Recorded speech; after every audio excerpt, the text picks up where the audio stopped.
Al pie del tiempo con Socorro Díaz.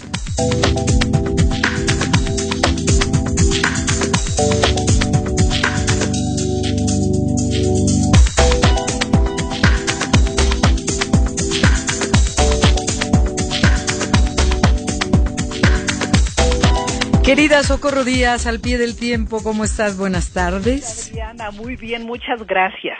Oye, pues antes de entrar al revuelto mundo de la política, de la seguridad, de la economía, de la lucha contra la corrupción y de las batallas electorales, quiero hablar de algo muy grato para mí y creo que para millones de radioescuchas.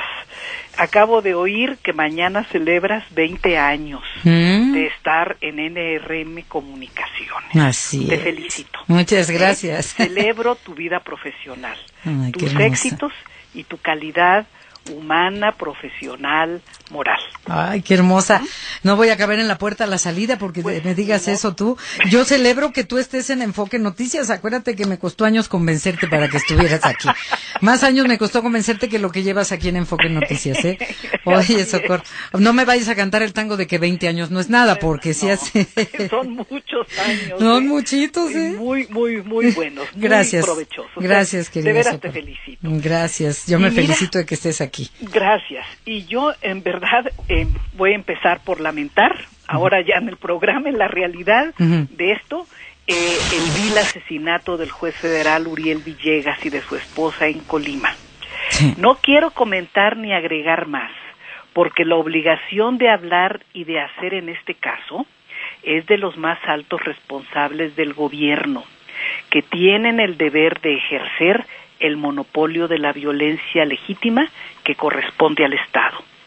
De esa dimensión es el agravio y el desafío que el crimen organizado ha lanzado contra el Estado Nacional en México. Es un crimen que se suma a muchos, es cierto. Entre ellos, nada más lo menciono de paso, al secuestro la semana pasada de un general alto mando del Colegio Militar, quien fue liberado en medio del mayor silencio y sigilo. Dicho lo anterior, Adriana, voy otra vez a la economía. A ver. El martes pasado, La Jornada publicó una interesante nota que recoge las opiniones de un grupo de economistas que integran la Comisión Independiente para la Reforma de la Fiscalicidad Corporativa Internacional. Destacan entre ellos Joseph Stiglitz, Premio Nobel de Economía 2001, y José Antonio Ocampo, exsecretario del Ejecutivo de la CEPAL. Frente a las decisiones adoptadas por distintos gobiernos ante la enorme crisis económica que estamos viviendo y que amenaza con empeorar, los especialistas coincidieron en descalificar a la austeridad, esto es, a los recortes al gasto público, porque van contra la recuperación económica. Y esto implica obstaculizar la recuperación de empleos y de que la posibilidad de que cientos de millones de personas tengan salarios y con ellos la posibilidad de subsistir. Este grupo de especialistas, de expertos, también se pronunciaron contra los incentivos fiscales tipo los aplicados en Estados Unidos por el presidente Trump a principios de su mandato, porque de acuerdo con ellos no son útiles para atraer inversión extranjera y por cierto esta inversión se ha desplomado en México en los meses recientes. Hay que evitar la política de recortes al gasto porque según Stiglitz, el premio Nobel, esa política fue la culpable de que la Gran Depresión que se vivió en Estados Unidos y en el mundo en 1929 se extendiera en Estados Unidos 10 años. Y el responsable de esa decisión fue el entonces presidente Herbert Hoover. Junto con el gasto público es necesario establecer un sistema fiscal que elimine concesiones a las grandes empresas incluidos los monopolios tecnológicos, expertos en evadir impuestos y en lograr que las pequeñas y medianas empresas en México y en el mundo paguen más que los corporativos internacionales. Yo estoy abiertamente a favor de que los gobiernos logren que las compañías transnacionales paguen impuestos de acuerdo a las grandes ganancias que tienen. No lo sostengo de hoy, lo digo de manera amplia y documentada en mi libro La trama del poder, dinero, política y comunicación, que se publicó en la primavera del 2016 y en la que incluye un capítulo llamado Equidad Fiscal. Uh-huh. Yo creo que ahora que México ocupa por quinta vez en la historia, a partir de que fue electo ayer, un asiento temporal en el Consejo de Seguridad de la ONU, podría impulsar acuerdos internacionales para reactivar la economía global a fin de sujetar a los más ricos a un orden legal dentro de cada país donde operan. Se trata de acuerdos que obliguen a grandes consorcios a facturar sus servicios en los lugares donde operan y a pagar allí los impuestos correspondientes.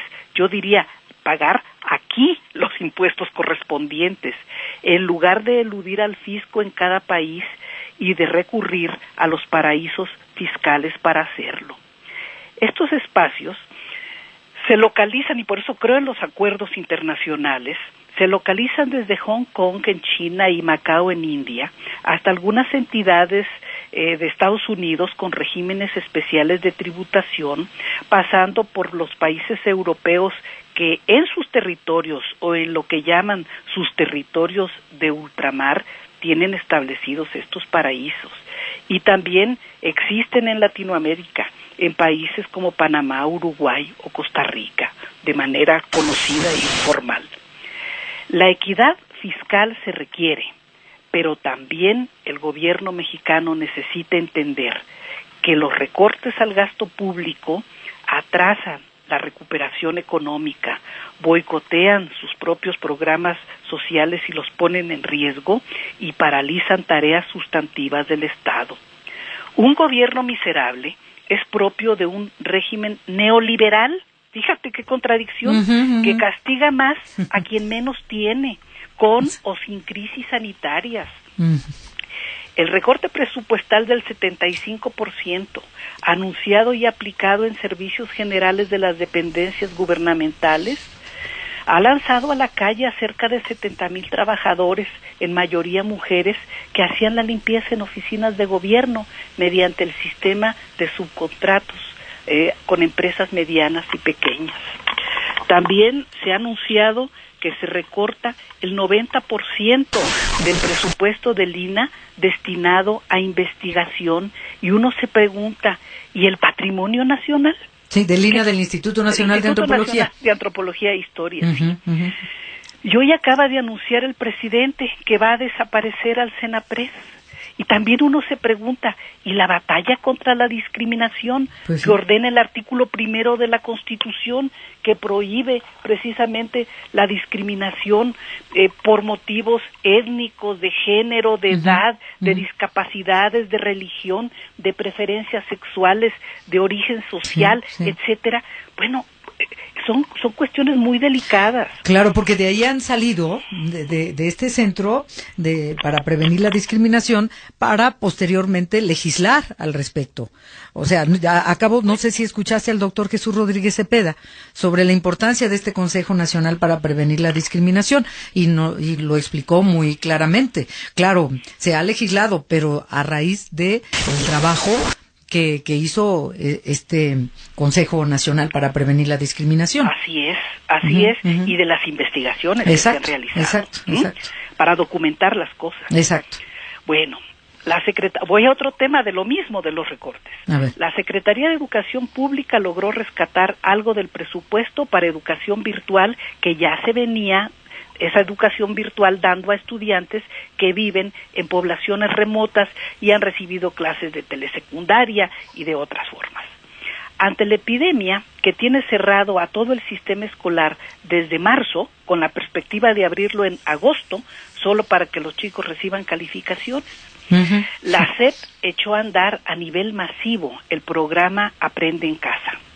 Pero fíjate, Adriana, que solo aprenden en casa los niños y jóvenes que tienen internet y computadora. Sí. Los otros, que son una mayoría, habitan en zonas marginadas rurales y urbanas y están siendo reprobados por no presentar exámenes. Esto es, por pobres.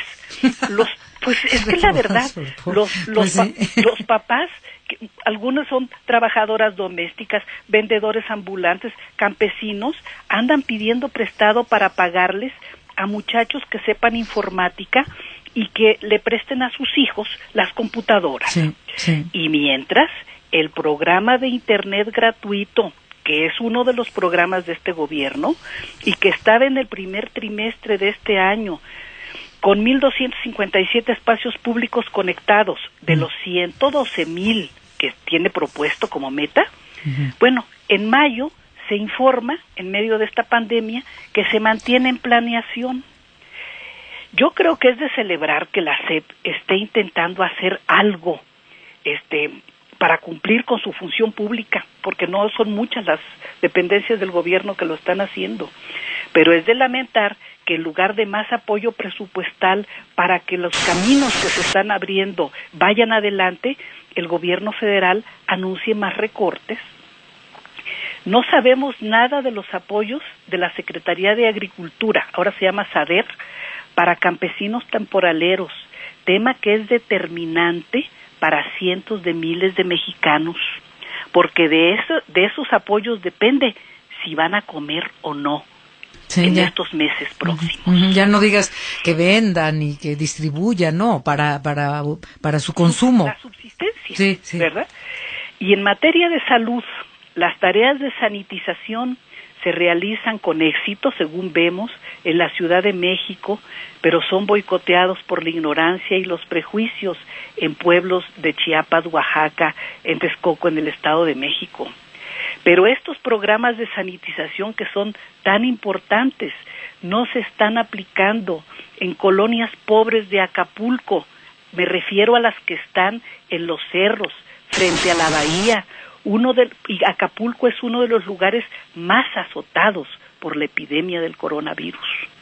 Fíjate, conozco allá 2 familias trabajadoras. En una, 4 de 5 integrantes se enfermaron de coronavirus. Sí. Uno de los hermanos, tiene más de 20 días hospitalizado. En otra familia, 3 de los 3 integrantes se enfermaron. Una vecina de esa zona, una mujer vecina de esa zona, me comentó aterrada ayer vía telefónica: nunca me imaginé vivir esto. Alrededor de mi casa han muerto más de 10 personas. Oye. De este tamaño son las cosas. Sí. Y ante las carencias y los peligros de esta magnitud, la política de austeridad presupuestal, esto es de recortes, es un despropósito. Pues, y termino diciendo, no a los recortes, sí a los impuestos, a los grandes consorcios que no los pagan. Ahí es donde se debe enfocar precisamente. Y el presidente ha hecho 2 anuncios buenos en ese sentido. Una cadena de supermercados y una empresa que forma parte de fabricaciones de refresco de colas, sí, que han tenido que pagar una 8,000 millones de pesos y la otra otro tanto también. Qué bueno. Pero ¿para qué sentido? Pues los recortes, ya lo dijiste tú, ¿para qué? Insisto, tienes toda la razón. Ojalá reflexionara al respecto el presidente López Obrador, pero pues parece que no. Esperemos que sí, porque mira, la realidad es muy terca, pero es la realidad. Y rebasa, Es la realidad. Y rebasa a las decisiones o voluntades personales. Este es el tema. Uno desearía no enfrentar un desafío de esta naturaleza, ¿no? Digo, yo me imagino en el gobierno, pero la realidad está aquí, y para que la economía vuelva a caminar es necesario que haya recursos del presupuesto público aplicados a la reactivación del empleo y con ello de los salarios para la gente y de su posibilidad de subsistir. Este es el tema. Punto. Punto. Pues muchísimas gracias, querida Socorro Díaz, al pie del tiempo. Te esperamos la próxima semana. Muchas gracias, Adriana, y muchas felicidades otra vez. Y a ti también. Ándale, Gracias por estar aquí. Hasta luego. Gracias. Vamos a Chiapas precisamente, Socorro, porque allá se juntó el hambre con la necesidad. O sea, no solamente los casos de coronavirus, sino que el dengue. Pero lo peor es que varias comunidades de varios municipios se niegan a la fumigación, porque dicen que lo que están haciendo los gobiernos, los municipales, es quererlos envenenar. Así como ves, Socorro. Qué horror, Adriana. De veras es lo que yo digo, está siendo boicoteados estos programas de salud que son importantísimos por la ignorancia y los prejuicios. Están oponiéndose a la vacunación y oponiéndose a otros programas de sanitización, de desinfección, que son importantísimos para mejorar la calidad de vida y la posibilidad de vida de muchas personas. Es lamentable. Pues vamos con nuestro corresponsal y muchas gracias, Socorro. Hasta luego. Un abrazo. Que te vaya bien. Gracias. Igualmente. A ver.